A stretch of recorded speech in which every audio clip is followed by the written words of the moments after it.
Well, so as you saw at the top of the video, I cut some veneer. It's just a hair over a millimeter thick, actually. I was shooting for 1.5 millimeters, but it ended up a little thinner, and that's fine. So what could I be doing with veneer? That repair where I accidentally cut on the back of the headstock, it looks great. It wouldn't be super noticeable when the guitar was done, but I've decided that I'm going to put a veneer over it anyway, and then it will hide completely.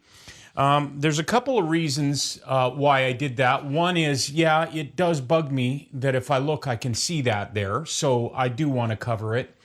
The other reason is I was looking at the guitar, I was getting ready to line the neck up on the body, and I had it upside down, and I was looking at it and thinking how plain it looked, you know, with just the body and then the ash and maple neck, although that stripe gave some interest, but there was nothing sort of giving any contrast. On the front, I have the fingerboard. So I made a veneer out of some of this walnut that I have.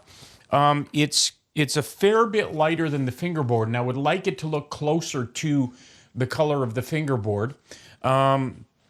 So I may actually stain it as well. I have some of the crimson water-based stains, so I'll probably do some experimenting and see what I can do to get a stain on this walnut that makes it close to the darkness of the neck, so that when you turn the guitar over, everything still seems to fit together. Of course, the grain is different on this, but unless somebody's looking really close, they won't notice. So I am going to put a veneer on the back of the headstock, and I am going to use the same walnut for the control cavity cover. But I'm going to start with lining up the neck and the body and placing my neck pocket template, and I'm going to route for the neck pocket. So I did, before I started, do a dry mock-up of this. I got a little $20 Ryobi laser level, and I thought I would try the laser level trick for lining it up, and it works really great. I don't know if you can see this. I've got 2 cameras set up. I'll turn the lights off, and we'll see if you can get a better look at what's going on with the alignment of the neck. Okay, it's probably a little bit dark and you can't see me too well, although I do have a window over here. But you can see on the 2 cameras, I have the body laid out, and I have my little Ryobi laser level shooting up the neck, and I have lined the neck and the body up perfectly. So I don't know how well you can see that, but it looks like over on this camera over here, you can get a pretty good idea of what's going on with that.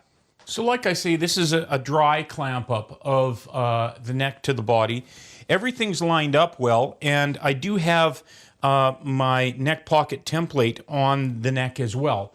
So what I'm going to do is I'm going to put some masking tape around the edges just to make it easier for me to line it up when I'm ready to double stick tape the template down and get ready to route the neck pocket. I've been using tape to line things up instead of drawing lines, and I really find that it's a lot easier to see the tape. There's more contrast. Once I get the neck pocket template ready to double stick tape down here, I will double check that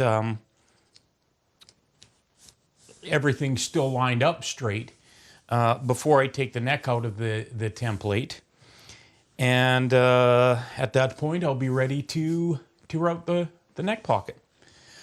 So before I start doing any more, I'm going to talk a little bit about what I'm doing about the neck pocket. I have the Beast out here. He's in parts. He's been in parts for a couple of months because I'm using him to pattern a lot of this build. I love the feel of that guitar, and New Boy, the guitar my brother sent to me. But really, I didn't want to take 2 guitars apart, and it was just enough to take the Beast apart. But I really need to finish this build so I can have not only this guitar, but one of my favorite guitars put back together. One of the things regarding the neck pocket, and I've talked about this before, On New Boy, the neck joins the body just about at the 17th fret. On most of the guitars I have anyway, the neck join is right at about the 16th fret. New Boy, as I've said, feels really good to me to play. It's a more open stance when you play it. That little half an inch just makes a little bit of difference, and it's much easier to reach the higher frets. And so I've decided that on this guitar, I'm going to have the neck join basically at the 17th fret. What that means for the neck pocket is in the Beast, the full length of the neck pocket from the bottom of this little curve here to the end of the neck pocket is 3 inches. On this guitar, that will be 2.5 inches. So I feel comfortable with that, and that will be a solid enough joint in there at 2.5 inches as opposed to 3. As far as how deep I'm going to drill the neck pocket, because I'm patterning this neck on the neck for the Beast, and so they're very close in terms of dimension. This is where using this guitar for measurements is it's an apples to apples comparison between the two necks and two bodies. So the depth is about 11/16. So I will be shooting for a final neck pocket depth on this guitar of close to 11/16. This neck is just a hair thicker than the Beast's neck. So I'm going to go not quite to 11/16 deep with the neck pocket, and then when everything's ready to go together, I'll sneak up on that depth. I'll deepen the neck pocket a little bit more. But for now, I'm just doing a close to finished depth for the neck pocket, just so I can start getting everything else going. Now that I've got my neck pocket template, I've got it marked where I'm going to line it up. I'm going to unclamp the neck and put some double stick tape down on the back of the template. I wish I had done that when I started this, because I wouldn't have to do this step now. But this, I have done neck pocket routes. I haven't built a neck before, but I've built several guitar bodies before. So I have done neck pocket routes before, but I wanted to make sure I got this one really accurate. So, like I say, I wish I would have put the double-sided tape on, but I don't mind having to redo my work now that I have everything lined up and I know it's going to line up well.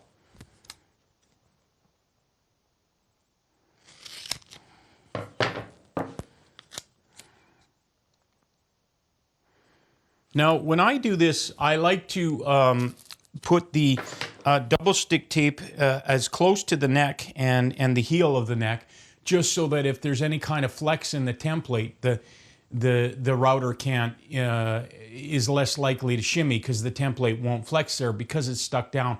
Probably that's an overkill concept, but it's what I do. So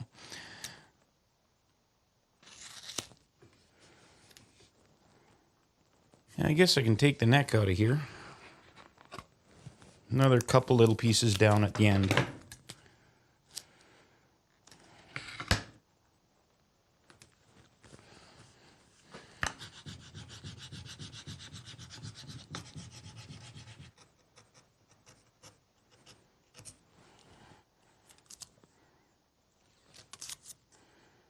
This is pressure activated tape. So I'm going to set this roughly in, or as closely to in place as I can, but I'm not going to push it down until I can put the neck back in and check the alignment, at which point I will make sure that I have it stuck down well, and I put that piece on in the wrong place. I'd rather do overkill on the tape and make sure everything's stuck down well. You just have to be careful taking it off. That's looking pretty close.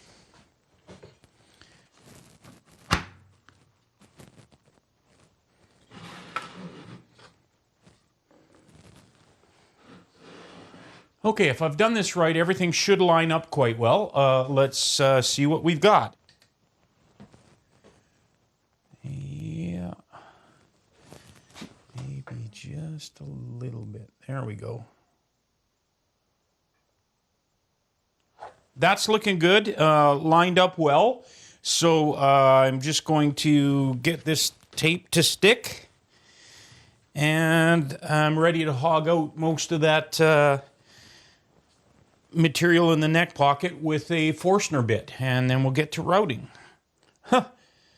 Okay, there's a cool little trick. If you have a piece of paper or the backing off some of this double stick tape, you can hold it over top of the neck and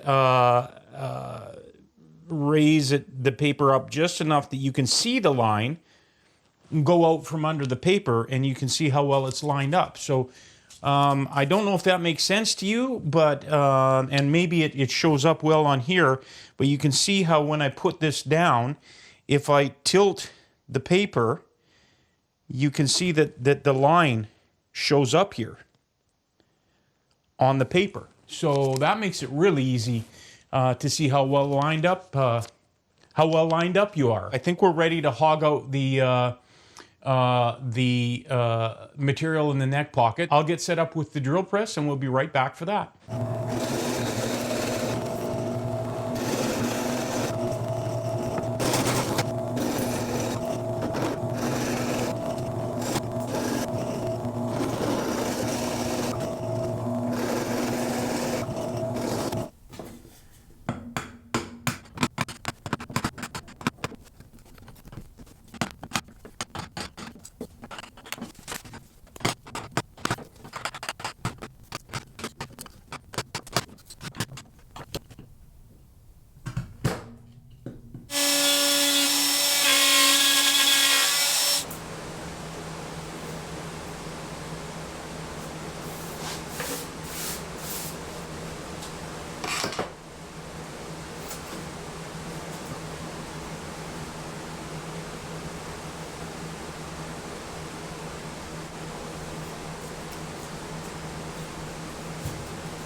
Okay, hopefully you can see on there. It's still lining up perfectly, so the neck pocket route has mostly been a success. I'll get some lights on, and we'll run down what's not a success. Okay, so as I said, that's mostly success. The neck pocket route is done. Like I say, not to final depth, but it works and it lined up. But at this point, I am wondering how many little mistakes am I going to have to try and recover from? You might have noticed in the video that I ended up using the MDF Master template for routing the neck pocket. And that's because when I started with the acrylic template, all of a sudden, acrylic started shooting out at me.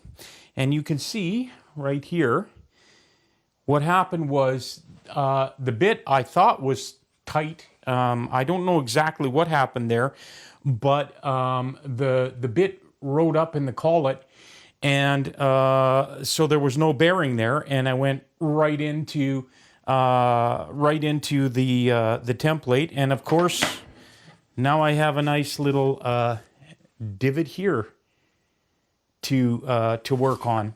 I'm pretty confident I'll be able to do something to cover that and make it, if not invisible, very close to invisible, but a little bit disappointing to have another problem to deal with. At any rate, and I'm going to have to make another template. The neck does fit into the pocket.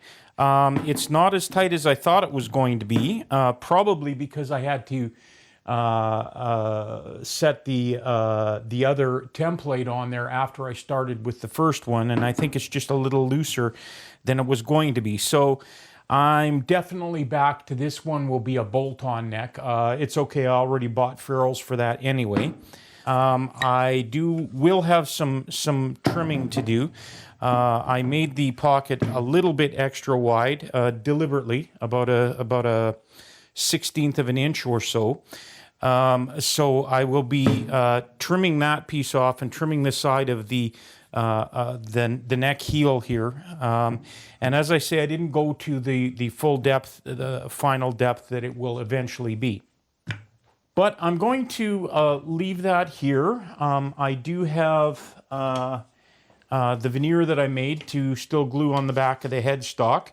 I am going to do that sometime in the next couple of days. At the same time, I try and I see what I can do about fixing this little boo-boo. So, like always, thanks for watching. Like and subscribe. Please check out my band, One Soul Thrust. The links are in the description below. And until the next video, we'll see you.